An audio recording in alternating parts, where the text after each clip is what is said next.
My late friend Christopher Hitchens once told me that his American friends often expressed surprise at the number of articles and books he was able to produce.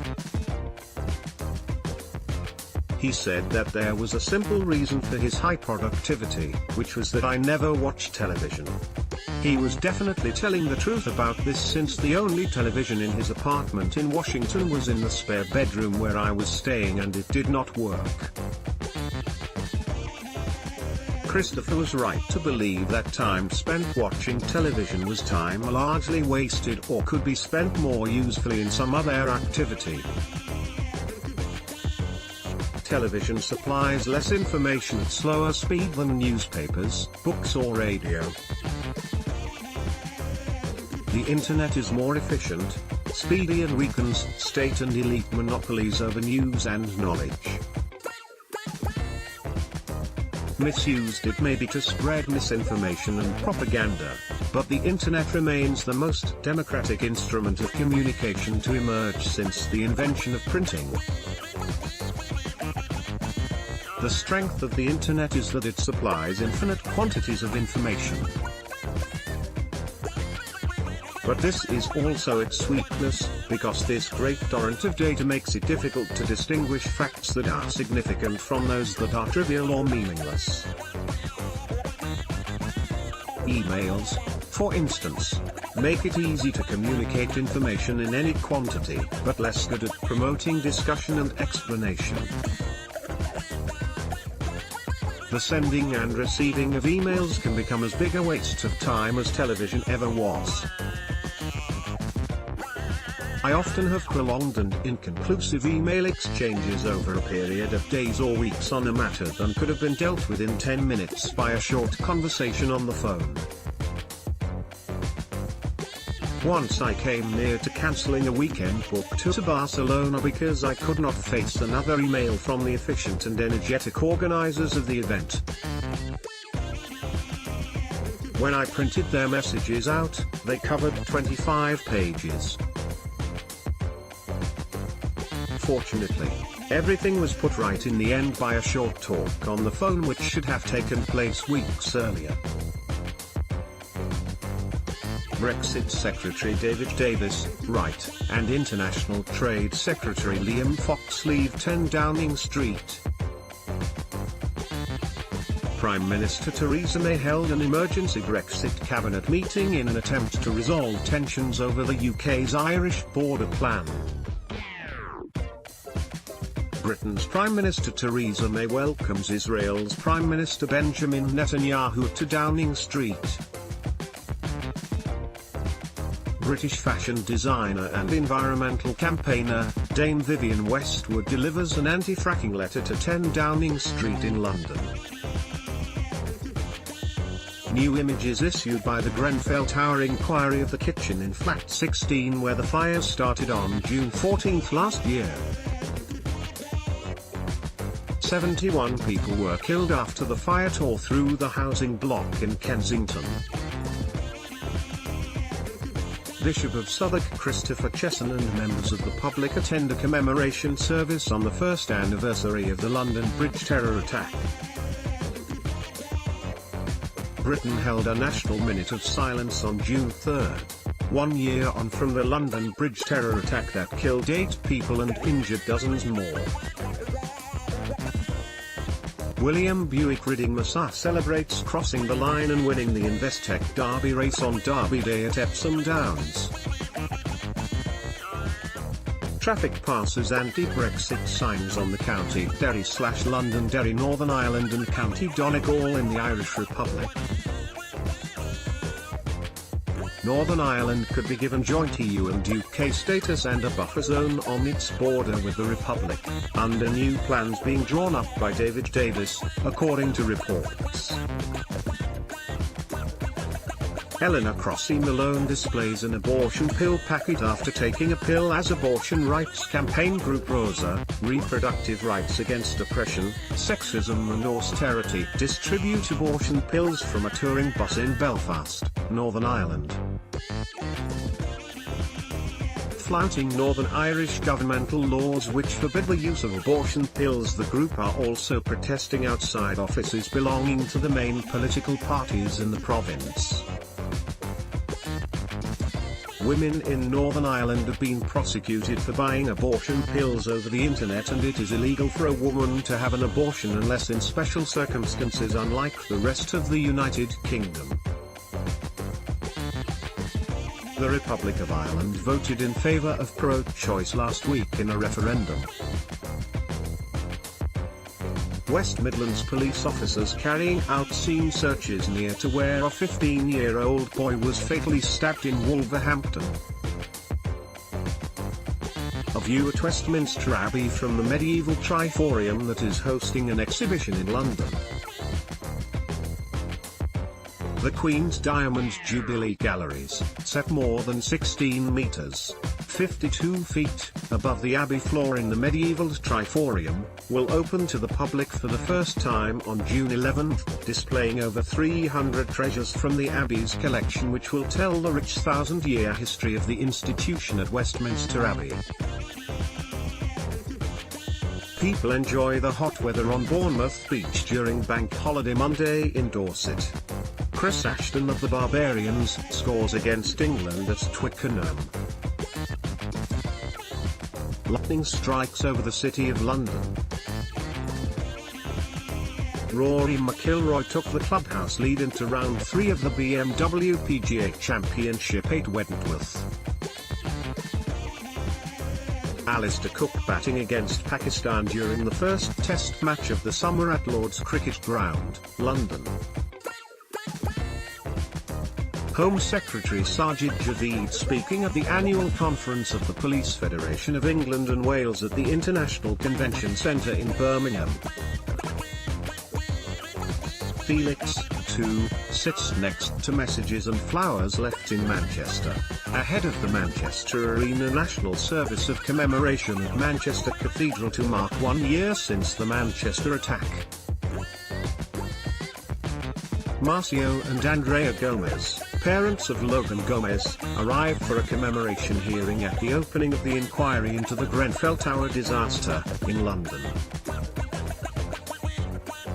Brackley Town celebrate after winning the Build-based FA Trophy final after they beat Bromley on penalties at Wembley Stadium. Actress Meghan Markle reaches Prince Harry at the altar in St George's Chapel at Windsor Castle for their wedding service. Workers from the Covent Garden branch of TGI Fridays on the picket line outside the restaurant as they strike in a dispute over pay. Members of Unite are taking action on Friday in a row over tips and payment of the minimum wage. A police officer talks to a homeless man in Windsor ahead of the wedding of Prince Harry and Meghan Markle. Wing Commander John Butcher, commanding officer of 617th Squadron, left jokes with Britain's last surviving dam buster, squadron leader George Johnny Johnson, during an event to mark the 75th anniversary of the dam busters' raids at RAF Coningsby. The Royal Air Force Battle of Britain Memorial Flight was hoping to fly one of the 2 remaining Avro Lancaster bombers over the Derwent and Lady Bower reservoirs, but high winds prevented the aircraft from taking off. 2018 marks the 100th anniversary of the formation of the RAF and the 75th anniversary of the 617th Squadron Dam Busters operation. The Dam Buster Raids, Operation Chastise, was an attack on German dams on 17th of May 1943 by Royal Air Force No. 617th Squadron, using an innovative bouncing bomb, which skimmed on the surface of the reservoir before hitting the dam wall and exploding. President of Turkey Recep Tayyip Erdogan speaks as British Prime Minister Theresa May listens during a press conference after their meeting at 10 Downing Street. Erdogan is in the UK for a 3-day visit, which includes a closing lecture at the Tat Lidl Forum in Oxford, an audience with the Queen and talks with Theresa May. The funeral cortege of Alfie Evans goes past Everton's Goodison Park ground in Liverpool.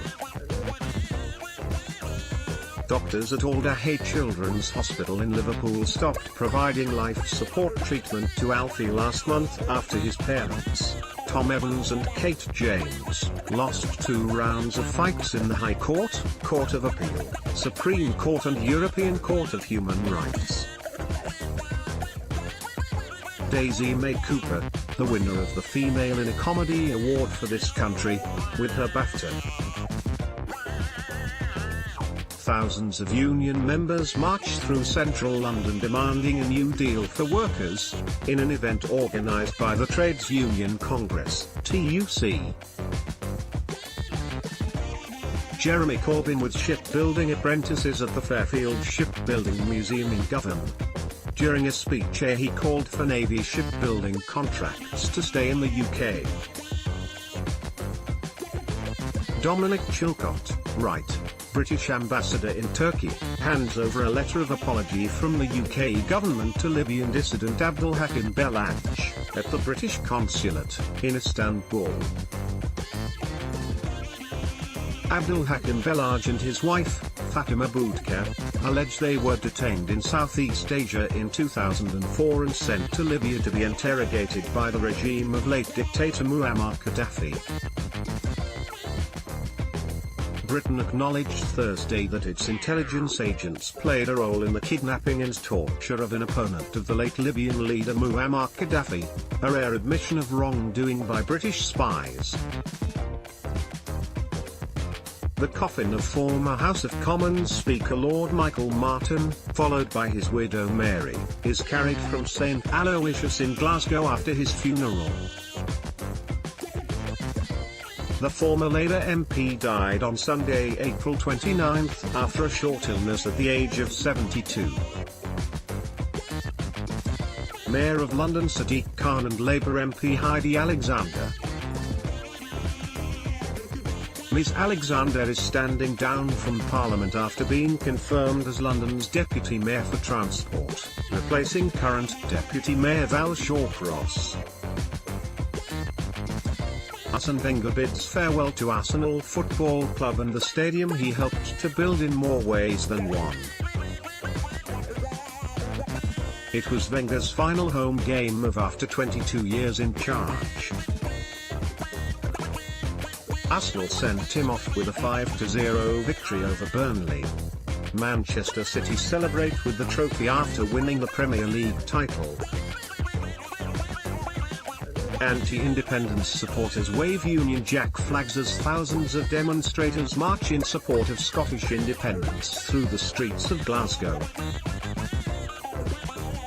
Prime Minister Theresa May with her supporters during a visit to Wandsworth Town Hall, where the Conservative Party retained control of Wandsworth Council in the local elections. Jeremy Corbyn outside a polling station in Islington after voting in the local elections. A memorial to George Michael outside his house in Highgate, North London. George Michael's family have since asked fans to remove their tributes from outside the late singer's former homes for the sake of his neighbours. Leicester Morrisman during May Day celebrations at Bradgate Park in Newtown, Linford, Leicestershire. Sajid Javid outside the Home Office in Westminster after he was appointed as the new Home Secretary.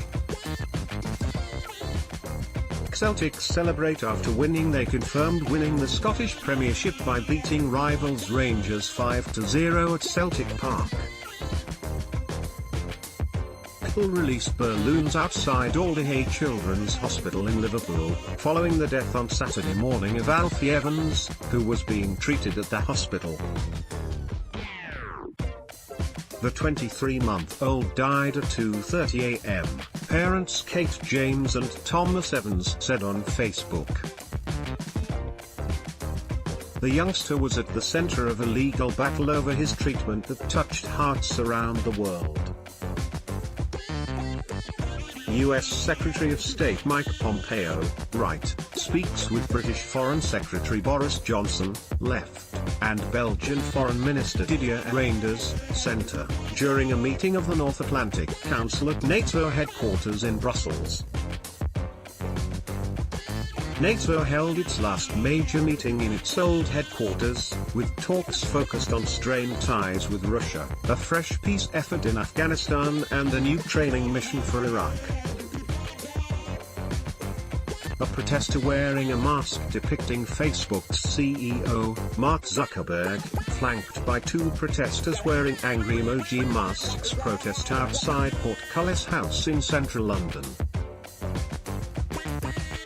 Facebook's CTO Mike Schroepfer appeared in front of British members of Parliament on the Digital, Culture, Media and Sport Select Committee in the wake of allegations that information on millions of its users was misused. Members of the military work in the Maltings shopping area, close to the bench where Russian former double agent Sergei Skripal and his daughter Yulia were found critically ill 7 weeks ago. The area around the bench where the couple collapsed is one of 9 sites to be cleaned in an operation that is likely to take several months. A statue in honor of the first female suffragette Millicent Fawcett is unveiled as Prime Minister Theresa May and Mayor of London Sadiq Khan look on during a ceremony in Parliament Square. The statue of women's suffrage leader Millicent Fawcett is the first monument of a woman and the first designed by a woman, Turner Prize-winning artist Gillian Waring OBE, to take a place in Parliament Square. Prince William arrives at the Lindo wing of St Mary's Hospital with his children Prince George and Princess Charlotte after his wife Catherine, the Duchess of Cambridge, gave birth to a son. Kenya's Eliud Kipchoge crosses the finish line to win the men's elite race at the London Marathon 2018.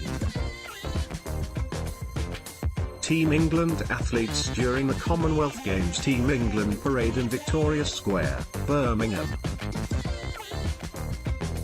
Varun Chopra of Essex during the Specsavers County Championship Division 1 match between Essex and Lancashire at the Chelmsford County Cricket Ground. The game is being played in the warmest April temperatures in 70 years. A young boy cools off in the fountains in Piccadilly Gardens in Manchester. Soon afterwards, I gave a lecture at a university in the UK which was reasonably well attended, but I pointed out politely to the people in charge that there might have been more people present if they had advertised the topic on which I was speaking. "But you never sent it to us," they replied defensively. But I knew I had done so and later found my email giving the title of my lecture, which my hosts had understandably missed, about halfway through our lengthy exchange of messages. The obvious reason for this plague of emails, along every other sort of internet communication, is that they are too easy to send. At a deeper level, their frequency and length may be fueled by a natural human tendency to be over-impressed by the amount of information supplied and believe instinctively that, if there is a lot of it and it is in great detail, then it is more likely to be true. In practice, the opposite is usually the case. In the 1990s, I used to interview Iraqis who claimed to have escaped from Iraq and to have secret information about the inner workings of Saddam Hussein's regime and his WMD program. My heart used to sink as they produced more and more uncheckable detail, which they assumed would add to their credibility, but made me ever more convinced that they were making the whole thing up. Politicians and security forces have been traditionally prone to believe that accumulating mountains of data will enable them to influence or monitor whole populations. Their critics buy into the idea that the internet has vastly increased the amount of information about people that can be garnered from their online activities. Part of Cambridge Analytica's pitch to its clients was to claim that, once its computers had harvested information about millions of voters, it could identify and target those most likely to support a particular party or politician.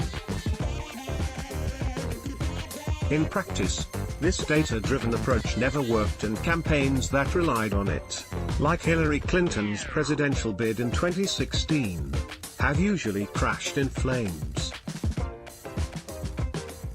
Cambridge Analytica whistleblower Chris Wiley testifies Steve Bannon sought voter suppression in 2016 election. Security agencies are likewise vulnerable to a similar myth, in which they themselves may not believe that trying to identify all potential terrorists will make the country safer. The PREVENT program, which aims to detect potential Islamic jihadis before they act, has proved useless or counter-effective for many reasons, but a main one is that by trying to turn everybody into an informer, the authorities produce a deluge of dubious information.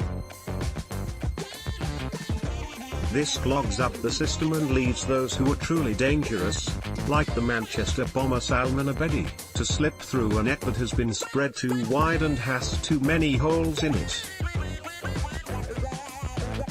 People have always had an exaggerated respect for facts, and, thanks to the internet, these are now easily accessible in far greater quantities than ever before. There is a tedious debate about fake facts, but this is not really the problem, which is that people do not really know what a fact is. My father, Claude Coburn, a radical journalist formerly on The Times, once did some damage to his reputation by explaining that facts were not like pieces of gold or in the Yukon waiting for the prospector to dig them out and give them to the world. Unlike gold nuggets waiting to be excavated, there are an infinite number of facts in the universe, but these only gain significance and have a meaning because somebody, a journalist, a policeman, decides that they matter. So every fact in the media is the result of the point of view of the person who chose to report them and related them to other facts. This theory, which became known as the heresy of the facts, earned my father some abuse from people who thought he was admitting, as they had long suspected, that journalists make things up. But many years after he had written about it, I requested his file from MI5, and a year later 26 bulky folders were deposited in the National Archives at Kew. They very much bore out his belief what mattered most was not the collection of facts so much as the choice made about which of these were significant and true. MI5 had been much interested in my father's activities in the 1930s, when he ran a newsletter similar to Private Eye. The security men had many sources of information, several of them well informed and accurate, such as his former boss, the bureau chief of the Times in Berlin, but others were conspiracy theorists and crackpots. One man was convinced that Claude was the head of the Comintern sabotage ring in Western Europe, its counterpart in the US being the Time magazine office in New York. Claude told one woman he had met at dinner as a joke that revolution was imminent and would begin with a mutiny by the Brigade of Guards. She immediately wrote to MI5 in extreme alarm, warning them about the plot. Looking through the MI5 reports, it becomes clear that their usefulness, like that of the great quantities of information transmitted by the internet, depended entirely on the quality of the person, in this case an MI5 officer, who reviewed them.